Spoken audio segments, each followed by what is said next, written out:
Audrey Hepburn's beauty is the most soothing. It is her greatest asset and the most precious gift she has left to the world. It's her restrained beauty that transcends people's superficial perceptions and touches them on a spiritual level, making her capable of healing hearts. When people watch Audrey Hepburn's movies, it's easy to overlook her acting. Men are captivated by her beauty and charm, while women are interested in her fashion sense, particularly her collaboration with Givenchy, which made her a fashion darling. Her movies are like fashion shows. During World War II, there was intense fighting in Arnhem between Nazi Germany and the Allied forces. To prevent civilians from providing information to the Allied forces, German soldiers maintained a tight blockade, confiscating all vehicles.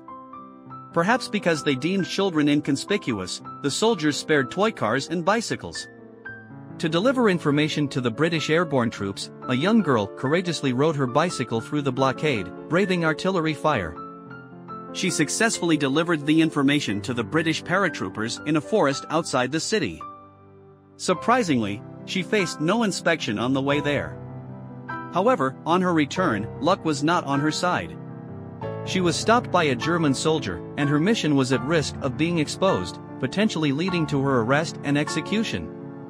At this critical moment, she managed to remain calm and her acting talent was ignited. Perhaps her innate beauty, with her large innocent-looking eyes, convinced the German soldier that she was not a courier for intelligence. Fortunately, she escaped scrutiny, sparing the world the loss of a brilliant actress and an earthly angel. She was Audrey Hepburn. Audrey Hepburn was born on May 4, 1929, in Brussels, Belgium. Her mother was a Dutch noblewoman, and her father was an English-Irish businessman. Despite their vastly different backgrounds, they were initially united by their shared belief in fascism. However, as fascism spread rapidly across Europe and revealed its true nature as a global atrocity, Audrey's mother became disillusioned with their beliefs. Her father, on the other hand, remained a faithful fascist. The widening rift between her parents, due to their differing beliefs, led to constant arguments, which frightened young Audrey. She feared that her parents might abandon her. Then, one day, her father left and never returned. Audrey was just 6 years old at the time, and her worst fear had come true: her father had abandoned her and her mother. This feeling of abandonment haunted Audrey for the rest of her life. Years later, Audrey would find her father, but the reunion did not bring the emotional embrace she had longed for as a child. Her father appeared distant and unfamiliar, leaving her with a sense of closure, like finally tasting the candy she had yearned for as a child but was never able to enjoy. After her father's departure in 1935, Audrey's family, already financially strained, struggled to make ends meet. Despite their financial hardships, her mother worked tirelessly to earn money for Audrey's education, allowing her to attend a prestigious boarding school. In September 1939, World War II began. Audrey's mother, knowing the dangers of the war, sent her to the Arnhem Music School in the Netherlands to study ballet. This move provided Audrey with the support of her uncle and other relatives from her mother's side. The plan was for Audrey to endure the separation temporarily, with the expectation that she would join a dance troupe once she grew older. However, fascism, like a spreading virus, quickly reached the small town in the Netherlands. In May 1940, German forces occupied the Netherlands, throwing Audrey and her family into the midst of war. To make matters worse, Audrey's uncle, involved in anti-Nazi resistance, was executed. Witnessing these brutal killings and her mother's growing disillusionment with fascism, Audrey began to understand the horrors of war and the true nature of fascism. Within a few weeks, her mother committed herself to the resistance against fascism. This deep commitment would leave a lasting mark on Audrey. She knew her uncle had done nothing wrong, and it was the greedy war instigators who were the real villains. The war also destroyed the school she loved, making it impossible for her to continue her ballet training. At a young age, she joined the resistance against the Nazis, leading to the dramatic scene mentioned at the beginning of the text. Audrey did not just perform on stage for professional audiences, she also danced and performed in secret anti-Nazi fundraising events, right under the watchful eyes of German soldiers. Some of these performances took place in inconspicuous, dimly lit settings, with no applause from the audience, and the performers had to quickly stop if someone lifted the curtain to look. Audrey later recalled that her most cherished and unforgettable performances were those with no applause. Every bit of income from these performances went towards saving innocent lives and contributing to the effort to overthrow the brutal fascism. Audrey's childhood was marked by hunger and death, with the war's relentless presence. When the Dutch town was occupied by German forces, they ransacked all the food, leaving nothing for the desperate civilians. People had to eat tulip bulbs, wild plants, and anything they could find to stave off starvation. Yet, many still died from malnutrition, and Audrey herself suffered from jaundice, anemia, and chronic blood disorders, enduring excruciating pain. The war was far from over, and the winter of 1944 to 1945, known as the Hunger Winter, descended upon them. The German soldiers, acting with complete cruelty, confiscated all food in the town, leaving no scraps for the starving civilians. People were reduced to eating tulip bulbs, wild plants, and anything they could imagine. Despite her suffering from malnutrition and illness, Audrey managed to survive. The war was nearing its end, but Audrey Hepburn's life had been marked by unimaginable hardships, both physical and emotional. In April 1945, Bahram was liberated, and he was rescued. The United Nations Children's Fund brought a lot of food and distributed it to children everywhere. Weakened Hepburn took a can of condensed milk from a food box and drank it. This was the first time in months that she had tasted proper food. At that moment, Hepburn silently shed tears of joy. She became associated with the United Nations Children's Fund and served as a goodwill ambassador for the organization for many years. Perhaps it was that box of milk she drank at the age of 16 that started it all. Due to years of hunger and illness during the war, Hepburn's body became very weak, to the point where she had to give up her beloved dream of becoming a ballerina. This saddened her greatly, as her childhood dream was to become a ballet dancer. Despite the hardships of war and poverty, she never gave up. Now that the war had ended, she discovered that she could no longer dance, even after facing such a great setback. But she remained a smiling girl. In her photos taken after the war, her face still radiated a smile, hiding the traces of her fragile and less obvious sadness beneath. She used her smile to resist this fragility. Paradoxically, it was this vulnerability that later attracted a host of world-renowned photographers. They were always looking to capture the trace of fragility on Hepburn's face, a fragile beauty that fascinated people. Hepburn ventured to London with £100 she had saved through frugal living with her mother. She wanted to continue pursuing her dream of becoming a ballet dancer. However, after months of rigorous training, she was told she wasn't suitable. In 1948, due to life's pressures, Hepburn had to give up her dream. She found a job in the West End of London in a musical production. She was just an ordinary girl in the chorus line, but the photographers responsible for promoting the troupe were deeply attracted to her. She was chosen to be photographed for many promotional shots. Soon, a film casting director spotted her among the chorus dancers and chose her. Thus, she played her first movie role in Laughter in Paradise, portraying a prostitute. Despite having only a few scenes in the film, her striking beauty and natural acting abilities caught the attention of directors in the film industry. This opportunity led her to star in Monte Carlo Baby and The Lavender Hill Mob, among other films. In Monte Carlo Baby, she played a young ballet dancer, which initially seemed like a good role for her, given her passion for ballet. However, this was a dark thriller about two sisters during the war and their struggles in adversity. The director asked her to draw from her own personal experiences and apply them to her performance. She complied, and her genuine emotions made her performance remarkable. However, this approach was undoubtedly cruel, as it forced her to confront the painful past she had been trying to avoid. It tore open old wounds and made her experience the agony of that time once again. Afterward, Hepburn decided never to take on roles based on her own real-life experiences. Despite her brilliant performances, Hepburn's most successful role came when French writer Colette spotted her in the film and insisted she be brought to Hollywood. Simultaneously, she was recommended by a casting director to William Wyler, the director of Roman Holiday. In 1953, Hepburn, along with Gregory Peck, starred in Roman Holiday. In the movie, Hepburn played Princess Anne, who was beautiful, graceful, and had a mischievous charm. At that time, Hollywood was dominated by sexy, blonde bombshells like Marilyn Monroe, but Hepburn seemed like a breath of fresh air.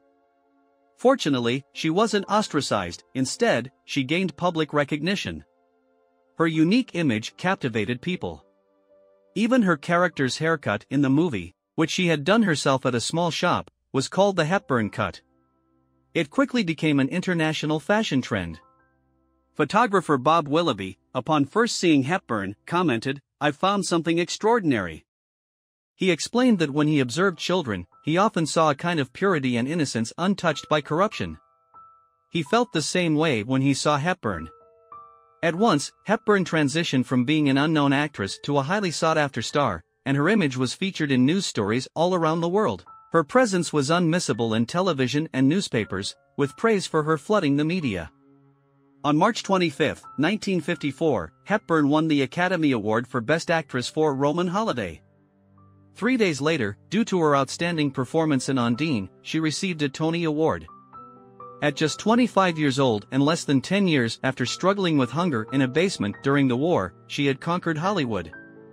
Her innate sense of worldly wisdom mixed with an air of youthful naivete redefined the standards of Hollywood's aesthetics. Her slender figure, shaped by years of hunger and illness, and her flat chest, a result of malnutrition during her developmental years, became a new standard of beauty. She provided an alternative to the sexy, curvaceous blonde bombshell that dominated the time. Afterward, she played a series of roles where she was partnered with much older male leads. Her characters were usually young, fragile women seeking a fatherly figure's love. Her remarkable acting in these seemingly naive and sweet roles helped her achieve recognition as a top-tier actress. In Breakfast at Tiffany's, she played a young, fragile woman who yearned for someone like her father to love her. Even though the plots of these movies seemed sweet and simple, her performances were of an award-winning caliber.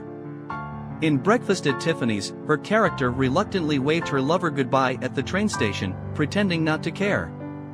As the train departed, she couldn't help but chase it, running with tears in her eyes and a forced smile on her face. This heartbreaking scene deeply touched anyone who saw it. Movies mended her childhood longing for her father, but her personal life was affected deeply. Her first marriage to Mel Ferrer in 1954 did not bring happiness, rather, it was a period of high stress for Hepburn. Her glittering success created tremendous pressure. In 1968, she and Ferrer announced their divorce. The end of the marriage left her emotionally and physically scarred. Upon a doctor's advice, Hepburn temporarily paused her career and embarked on a cruise to Greece to find solace. On the cruise, she met Andrea Detti, a man 30 years her junior, and they fell in love. They got married in a swift ceremony in Switzerland on January 18, 1969. A year later, she gave birth to their son, Luca. However, this marriage was not a happy one, as Andrea Detti turned out to be a notorious playboy. After the brief honeymoon period, he resumed his old ways.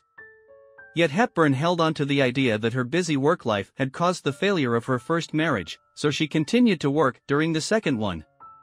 Despite the troubles her husband's affairs brought, she chose to endure. Even though Hepburn's second marriage suffered from the same issues, in 1982, Audrey Hepburn's marriage to Mel Ferrer came to an end.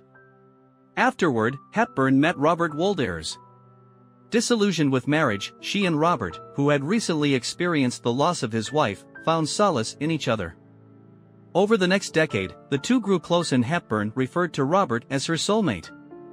After her first marriage ended, she quickly entered into a second marriage without fully understanding the person she was marrying or what she truly wanted. Hepburn believed that by being willing to give and devote herself to the relationship, she could achieve a happy marital life. She often blamed herself for the failures in her marriages. Hepburn's fear of being abandoned drove her to jump from one marriage to another without taking the time to understand her partners or herself. However, amidst the pain caused by these marriages, she found a friendship that transcended traditional male-female relationships, particularly her enduring friendship with Hubert de Givenchy. In 1953, as Hepburn prepared for the film Sabrina, she wanted Givenchy to design her costumes. Givenchy, who was already a rising star in the fashion world at the age of 26, initially refused to drop his current projects to design for the up-and-coming actress. However, Hepburn was undeterred and selected several outfits from Givenchy's previous collection, including a grey wool suit, a white strapless embroidered evening gown, and a black cocktail dress adorned with two small butterflies on the straps.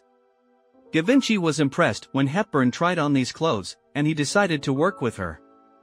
These iconic outfits appeared in the movie Sabrina and contributed to its immense success, setting fashion trends for years to come.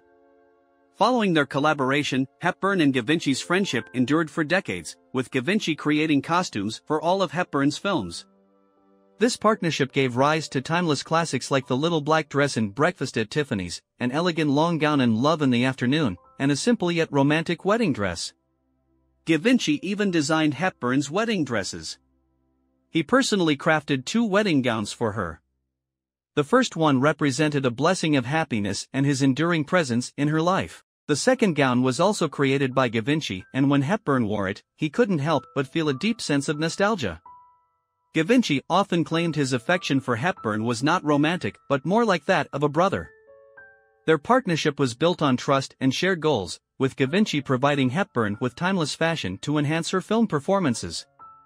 In March 2018, at the age of 91, Givenchy quietly passed away in his sleep, perhaps reuniting with Hepburn in the afterlife, the angel of his life. Between 1988 and 1993, Audrey Hepburn served as a UNICEF Goodwill Ambassador. She traveled to Africa and Latin America, passionately advocating for children and raising funds for their welfare. Her charity work was not just about helping others but also a form of personal redemption. She had experienced hardship, hunger, and illness during her youth, praying for a helping hand to pull her from the darkness and back into the light. She carried the knowledge of her own suffering and vulnerability when she looked into the eyes of sick and destitute children. Her gaze wasn't one of pity, but of empathy, as if she had lived their struggles. Hepburn's genuine connection with these children offered them hope and comfort. When she fell ill in 1993, Mother Teresa, the Nobel Peace Prize laureate, led her fellow nuns in prayers for her recovery. Despite their collective pleas, Audrey Hepburn passed away on January 20, 1993, at her home in Lausanne, Switzerland. In May 2002, UNICEF honored Audrey Hepburn by unveiling a 7-foot-tall bronze statue named the Spirit of Audrey at their New York headquarters, acknowledging her significant contributions to the organization. Audrey Hepburn remains beloved and remembered by people even after 40 years. Her grace, resilience, and her ability to embrace her age and fragility set her apart from others who hide from the passage of time. Audrey Hepburn's journey into older age serves as a lesson in how to embrace and gracefully navigate the later years.